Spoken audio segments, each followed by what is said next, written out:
Hello दोस्तों, कैसे हो आप लोग। दोस्तों मैं हूं आर्शम और स्वागत करता हूं दोस्तों Shivam study knowledge YouTube channel पर। दोस्तों आज की इस वीडियो में जो हम बात करने वाले मोस्ट इंपॉर्टेंट क्वेश्चन के बारे में बात करेंगे। दोस्तों ये यूपी बोर्ड एग्जाम के जो छात्र हैं दोस्तों उनके लिए काफ़ी इंपॉर्टेंट है। शिक्षा शास्त्र जो एजुकेशन भी कहलाता है दोस्तों। तो आज की इस वीडियो में हम महत्वपूर्ण अति लघु उत्तरीय प्रश्न को हल करने वाले हैं। ये प्रश्न सभी बोर्ड एग्जाम से रिलेटेड है और ये प्रश्न बोर्ड एग्जाम में यदि आप याद करके जाते हैं तो मैं गारंटी के साथ कहता हूँ कि आपका 20 नंबर आपको पक्का मिल जाएगा दोस्तों। तो ये 5 क्वेश्चन आपको क्वेश्चन विथ आंसर बताने वाले हैं, तो वीडियो को आप लास्ट तक देखना मत भूलिएगा। चैनल पर है तो चैनल को सब्सक्राइब कर लीजिए और वीडियो को शेयर जरूर कीजिएगा अपने दोस्तों के साथ, अपने भाई बहन रिलेटिव जो भी आपके साथ पढ़ रहे होंगे दोस्तों। तो क्लास 12 जो आर्ट साइड के स्टूडेंट हैं, शिक्षा शास्त्र का महत्वपूर्ण अति लघु उत्तरीय प्रश्न है।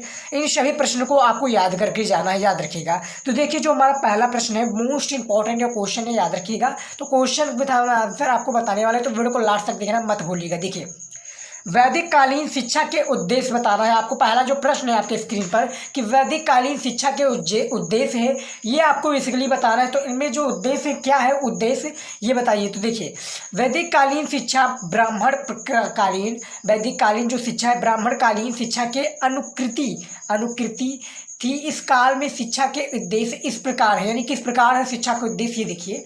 पहला है आपका दोस्तों आध्यात्मिक विकास, दूसरा है शारीरिक और मानसिक विकास, तीसरा है चरित्र का विकास, चौथा है पारिवारिक तथा सामाजिक भावना का पोषण तथा पांचवा है समानता का पोषण। तो ये दोस्तों पहला क्वेश्चन का राइट आंसर हो जाएगा कि वैदिक कालीन में शिक्षा के जो उद्देश्य थे, ये कुछ 5 प्रकार के उद्देश्य थे जो आपके बोर्ड एग्जाम में इस प्रकार से क्वेश्चन पूछ लिया जाएगा दोस्तों। तो ये पहला आपका क्वेश्चन हो गया। प्रत्येक क्वेश्चन दोस्तों आपको जो शिक्षा शास्त्र में होते हैं वो 4 नंबर के दिए जाते हैं, क्योंकि आपका 100 मार्क्स का आपका मॉडल पेपर होता है, यानी पेपर आपका 100 नंबर का पूरा कंप्लीटली होता है। तो 100 नंबर में से दोस्तों आपको जो मिनिमम आपको पासिंग मार्क लाना होता है 36 लाना है, सॉरी 33 लाना होगा, यानी 33 आपको लाना होगा, तभी आप पास माने जाएंगे। तो बोर्ड एग्जाम में दोस्तों जो बेसिकली मैं अति लघु उत्तरीय की बात करूँ तो ये 4 नंबर का आपका बोर्ड एग्जाम में पूछा जाता है। दूसरा क्वेश्चन है मध्यकालीन शिक्षण संस्थाओं के मकतब तथा मदरसों के सामान्य परिचय दीजिए।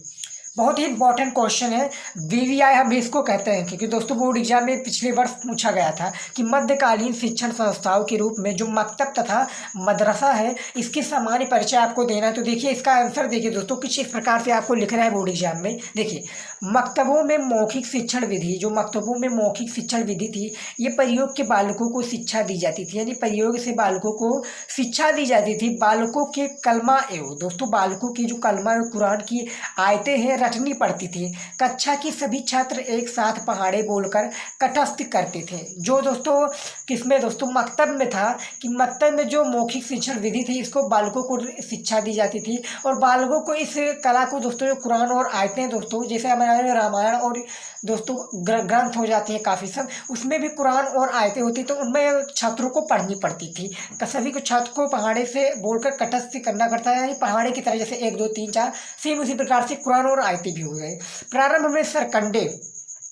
में सरकंडे की कलमा से तख्ती पर लिखाना सिखाया जाता था दोस्तों। क्या तख्ती पर लिखाना सिखाया जाता था और बाद में कलम से कागज़ पर लिखना सिखाया जाता है। पहले तख्ती पर आपको प्रैक्टिस किया जाता था, उसके बाद में जब आपका सही आने लगना था तब आपको कागज़ पर लिखाना सिखाया जाता था। तो ये याद रखिएगा दोस्तों मकतबों में। अब हम बात करेंगे मदरसों में क्या होता था। उच्च शिक्षा के जो हमारे परिचय देखिए, मदरसों में उच्च शिक्षा भी 2 प्रकार के होते थे। जैसे पहला प्रथम में हुए जहाँ धार्मिक साहित्यिक तथा सामाजिक शिक्षा दी जाती थी और द्वितीय वे जहाँ चिकित्सा शास्त्र और अन्य विभिन्न प्रकार की शिक्षा दी जाती थी। मदरसों में छात्रों की अन्य सुविधाएं भी थी। जो मदरसों में छात्रों की अन्य सुविधाएं भी थी दोस्तों, कई प्रकार की छात्रों की सुविधाएं थी, याद रखिएगा। तो ये दोस्तों दूसरा क्वेश्चन है जो मध्यकालीन शिक्षण संस्थाओं के उद्देश्य है। अब हम बात करेंगे तीसरा जो क्वेश्चन है सबसे इंपॉर्टेंट, ये भी क्वेश्चन है बोर्ड एग्जाम में। शिक्षा शास्त्र में यही सब इंपॉर्टेंट क्वेश्चन आपके बोर्ड एग्जाम में पूछे जाते हैं दोस्तों। मैं प्रॉपर ट्रेनिंग करा रहा हूँ, यानी प्रॉपर मैं तैयारी करा रहा हूँ दोस्तों। यदि आप जो भी सब्जेक्ट का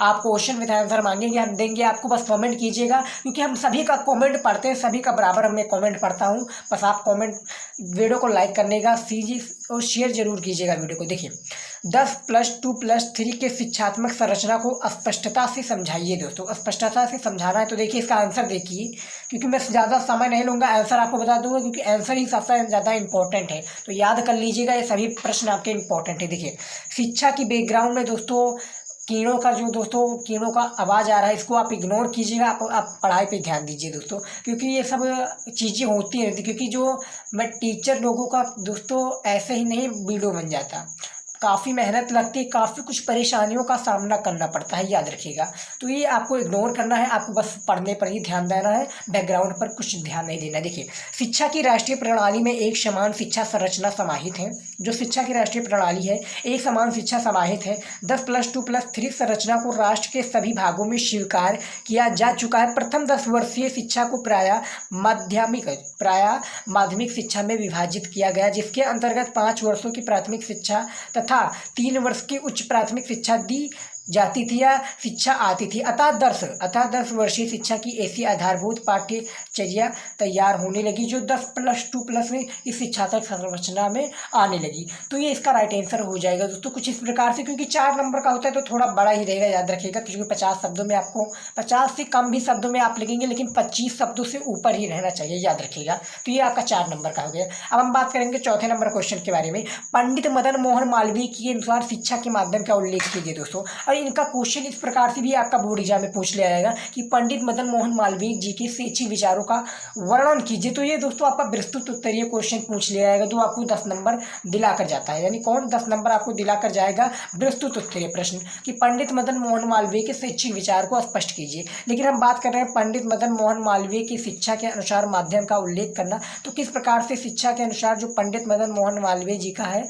उल्लेख, तो देखिए इसमें अति लघुत्तरीय में देखिए, पंडित मदन मोहन मालवीय हिंदू और हिंदुस्तान, पंडित मदन मोहन जो मालवीय हैं हिंदू और हिंदुस्तान की नारी के प्रबल समर्थक थे। यही कारण था कि उन्होंने पाश्चात्य सभ्यता से पल कर यानी जो पाश्चात्य सभ्यता है दोस्तों, उससे पल कर भी मातृभाषा के माध्यम में शिक्षा देने पर बल दिया। उनका मत था कि देशवासियों को एकता के सूत्र में बांधने के लिए एक समान भाषा होनी चाहिए, और ये भाषा केवल हिंदी ही हो सकती है दोस्तों, याद रखिएगा। हमारे अभी जो इंडिया में दोस्तों कई सारे अभी 18 भाषाएं चल रही हैं हमारे इंडिया में, लेकिन जो सबसे फेमस है, जिसको हम राष्ट्रभाषा कहते हैं, वो हमारी हिंदी है दोस्तों। तो याद रखिएगा, हिंदी राष्ट्रभाषा है, लेकिन जो हमारे इंडिया में दोस्तों बेसिकली 18 भाषा प्रेजेंट टाइम में चल रही है। तो जो पंडित मदन मोहन मालवीय जी का जो विचार था कि वो दोस्तों देशवासियों को एक सूत्र में बांधना चाहते थे, और उनका भाषा जो प्रमुख भाषा था दोस्तों वो हिंदी था, और भाषा केवल भाषा एक ही होनी चाहिए, उनका ही प्रबल समर्थन था। तो हिंदी उनकी दोस्तों एक भाषा है दोस्तों, राष्ट्रभाषा भी इसको हम कहते हैं, याद रखिएगा।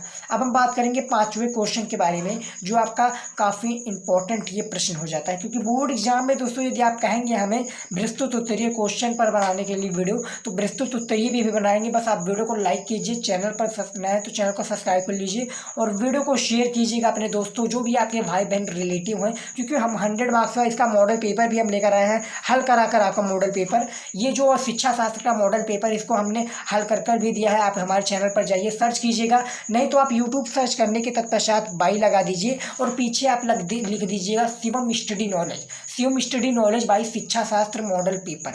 आप लिखेंगे, आपको वो मॉडल पेपर मिल जाएगा, जाइए देख सकते हैं। दोस्तों यदि आप मॉडल पेपर हल कर देते हैं तो मैं गारंटी लेता हूँ 30 से 40 नंबर आपका मॉडल पेपर सिर्फ वहीं से हल हो जाता है, यानी 30 से 40 नंबर आपका वहीं से पक्का हो जाता है, याद रखिएगा। जो 5वां क्वेश्चन है, सामाजिक शिक्षा की एक स्पष्ट परिभाषा लिखिए, यानी जो सामाजिक शिक्षा इसकी एक स्पष्ट परिभाषा आपको लिखने दो। देखिए, हुमायूं कबीर के अनुसार, यानी जो हुमायूं कबीर हैं इनके अनुसार क्या है सामाजिक शिक्षा की स्पष्ट परिभाषा? देखिए, सामाजिक शिक्षा का अध्ययन के एक प्रकार के पाठ्यक्रम के रूप में परिभाषित किया जा सकता है, जिसका उद्देश्य लोगों की नागरिकता की चेतना उत्पन्न करना है, और उनमें सामाजिक सुसंगठितता की भावना की वृद्धि की जाती है। तो ये इनके अनुसार जो शिक्षा का हुमायूं जी के अनुसार, यानी सामाजिक शिक्षा की स्पष्ट परिभाषा हुमायूं जी ने अपने अनुसार ये अपना मत दिए कि हमारे अनुसार इसका आंसर ये हो सकता है। यानी शिक्षा का जो दोस्तों शिक्षा का स्पष्ट परिभाषा है सामाजिक शिक्षा का, हुमायूं जी ने अपने भाषा में अपने शब्दों में व्यक्त किया है कि सामाजिक शिक्षा का अध्ययन एक प्रकार की पाठ्यक्रम के रूप में परिभाषित किया जा सकता है, जिसका उद्देश्य लोगों की नागरिकता है, चेतना है, उससे उत्पन्न करना, सामाजिक ऋण या सामाजिक संगठितता की भावना में उत्पन्न या वृद्धि की जा सकती है। तो ये इनके अनुसार सामाजिक शिक्षा का एक स्पष्ट रूप से परिभाषा हो जाएगा दोस्तों। तो ये कुछ 5 इंपॉर्टेंट क्वेश्चन थे जो आपके बोर्ड एग्जाम में काफ़ी इंपॉर्टेंट थे और बोर्ड एग्जाम में पिछले कुछ वर्षों से पूछे जा रहे थे दोस्तों, याद रखिएगा। और 20 नंबर ये आपका पक्का हो जाएगा क्योंकि प्रत्येक क्वेश्चन आपका 4 नंबर का रहेगा। तो आई होप दोस्तों ये वीडियो आपको पसंद आया दोस्तों। वीडियो पसंद है तो वीडियो को लाइक कीजिएगा। मैं बार बार लाइक से क्यों कर रहा हूँ दोस्तों, क्योंकि लाइक से हमें मोटिवेशन मिलता है नए नए टॉपिक पर वीडियो बनाने। तो आप कमेंट कीजिएगा, हम उस पर आपको वीडियो बनाकर देंगे, और नहीं तो आप सर्च कीजिएगा, आपको मिल जाएगा दोस्तों। ये नहीं मिलता है तब कमेंट कीजिएगा दोस्तों। तो मिलते हैं नेक्स्ट वीडियो में दोस्तों नए टॉपिक के साथ। तब तक के लिए गुड बाय, जय हिंद। पढ़ते रहिए, बढ़ते रहिए।